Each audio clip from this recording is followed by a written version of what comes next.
ஆச்சி பாதாம் ட்ரிங்க். ஆச்சி பாதாம் ட்ரிங்க் ஒன்னு வாங்கினா ஒன்னு ஃப்ரீ. வணக்கம், இது குற்றத்தின் பின்னணி.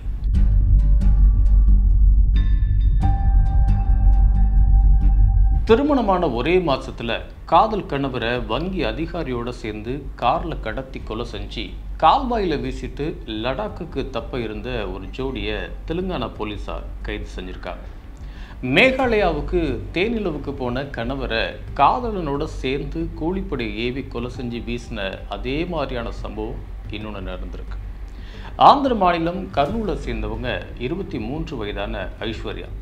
இவங்க தெலுங்கானா மாநிலம் கட்வால் பகுதியை சேர்ந்த 26 வயதான நில அளக்கிற ஒரு நபரும் நடன கலைஞருமான தேஜஸ்வர் அப்படிங்கிற ஒரு நபரை காதலிக்கிறதா சொல்லி நம்ப வச்சு மே 18ஆம் தேதி அன்னைக்கு திருமணம் செஞ்சுக்கிறாங்க. ஒரு மாசத்துக்கு அப்புறமா தேஜஸ்வர் காணாமல் போறார். அவர் கொலை செய்யப்பட்டிருக்கலாம், இதுல ஐஸ்வர்யாவுக்கும் தொடர்பு இருக்கலாம் அப்படின்னு சொல்லி அவங்களோட குடும்பம் குற்றம் சாட்டுறாங்க. இதனால இந்த விவகாரம் காவல் நிலையம் வரைக்கும் போகுது.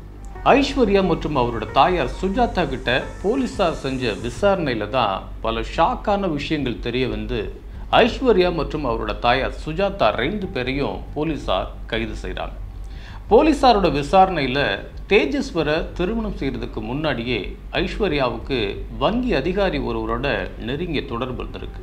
திருமணம் முடிஞ்ச ஒரு மாசத்துக்குள்ளேயே கணவரை தீர்த்துக்கிட்ட திட்டமிட்ட ஐஸ்வர்யா தன்னோட தொடர்புல இருந்த அந்த வங்கி மேலாளரோட கூலிப்படையை சேர்ந்த மேலும் 3 பேர் இணைஞ்சி சதி செஞ்சு காதல் கணவரை தீர்த்துக்கிட்டு இருக்கிறத போலீசார் கண்டுபிடிக்கிறாங்க. அந்த வங்கி மேலாளர் யார் அப்படின்னு நடத்தின விசாரணையில ஆந்திராவில் கர்னூல் மாவட்டத்தில் வங்கி மேலாளராக பணியாற்ற திருமால் ராவ் அப்படிங்கிற ஒரு நபர் தான். அந்த நபர் தான் அந்த பெண்ணோட காதலன் அப்படின்னு தெரிய வருது. திருமால் ராவ் ஒரு வங்கி சாரா கடன் நிறுவனத்தில் வேலை செஞ்சுட்டு வர்றார். அங்கே ஐஸ்வர்யாவோட தாயார் சுஜாதா துப்புரவு பணியாளராக ஒர்க் பண்ணிட்டு இருக்காங்க. அவரோட ராவுக்கு தொடர்பு இருந்ததாகவும் சொல்லப்படுது.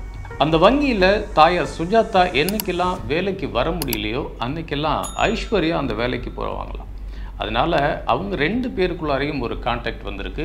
இதனால ஐஸ்வர்யா கிட்டையும் தன்னோட உறவை வளர்த்திருக்காரு ராவ். இந்த தொடர்பை ஐஸ்வர்யாவோட தாயார் நிராகரிச்சு தேஜஸ்வர் அப்படிங்கிற ஒரு நபரை திருமணம் செஞ்சுக்க சொல்லி வற்புறுத்தினதா சொல்லப்படுது. ஆனால் அதுக்கு ஐஸ்வர்யா தயாரா இல்லை. ஆனால் தாயார் சுஜாதாவோட அழுத்தம் காரணமா தேஜஸ்வரோட அவரோட திருமணம் இந்த ஆண்டு பிப்ரவரி 13ஆம் தேதி அன்னைக்கு நிச்சயிக்கப்பட்டுச்சு. அதுக்கப்புறம் திடீர்னு ஐஸ்வர்யா காணாமல் போகிறாங்க. தன்னோட தாயார் வரதட்சணை கொடுக்க முடியாததுனால தான் நான் காணாமல் போயிட்டேன் அப்படின்னு சொல்லி தேஜஸ்வரை நம்ப வச்சு அவரை காதலிக்கிறதா சொல்லி திருமணம் செஞ்சுக்க தயாராக இருக்கிறதா சொல்லி சொல்கிறாங்க. ராவுடனான அவரோட தொடர்பு பற்றிய வதந்திகள்னால அவரோட குடும்பத்தினரே தேஜஸ்வர்கிட்ட சொல்கிறாங்க, அந்த பொண்ணோட கேரக்டர் சரியில்லை அப்படிங்கிற மாதிரி. ஆனால் அது எல்லாத்தையும் மீறி அந்த பெண்ணை திருமணம் செஞ்சுக்க சம்மதிக்கிறாரு தேஜஸ்வர். இதனால் மே 18ஆம் தேதி அன்னைக்கு அவங்களோட திருமணம் நடக்குது.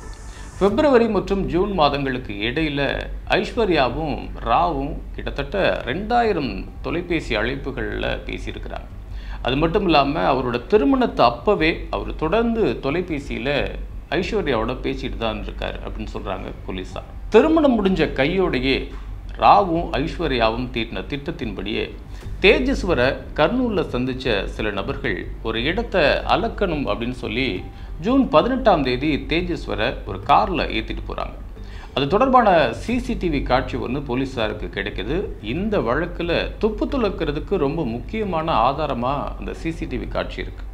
அந்த காரில் டிரைவர் சீட்டுக்கு பக்கத்து சீட்டில் உட்காந்து ட்ராவல் பண்ணிட்டு இருக்க தேஜஸ்வரை திடீர்னு பின்னாடி இருக்கிற அந்த 2 நபர்களில் ஒரு நபர் திடீர்னு தேஜஸோட கழுத்தை கத்தியால் அறுத்துறார்.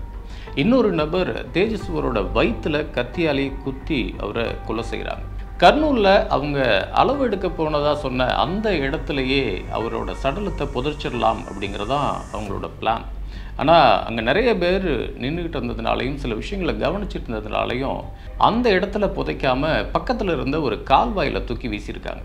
ஆனால் துரதிர்ஷ்டவசமாக அந்த கால்வாயில் தண்ணீரே இல்லாமல் இருந்திருக்கு.